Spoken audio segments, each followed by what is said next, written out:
Voilà, les kiosques à journaux où on démarre tout de suite avec vous, avec Fraternité Matin. Fraternité Matin qui fait le compte-rendu du séminaire gouvernemental qui s'est tenu à Yamoussoukro le week-end passé. Et selon le confrère, eh bien, au cours de cette activité, le Premier ministre Patrick Achi a fait le point des actions déjà menées et dégagé les axes prioritaires auxquels l'équipe gouvernementale va s'attaquer pour l'année prochaine.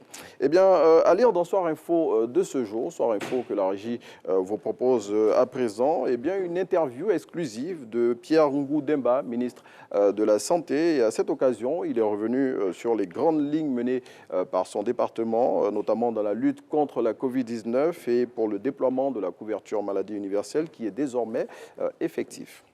Et puis on parle de culture avec Le Jour Plus qui s'intéresse au retour en Côte d'Ivoire du Djidji Ayokwe, le tambour parleur appartenant au peuple Tchaman. Retour qui va se faire 106 ans après que ce tambour a été confisqué par le colonisateur français. Et selon le confrère qui raconte l'histoire de cet instrument mythique, les Tchamans d'Adjamé qui avaient sa garde à l'époque ne sont pas contents. Plus de précisions sur le sujet dans le numéro de ce jour du confrère.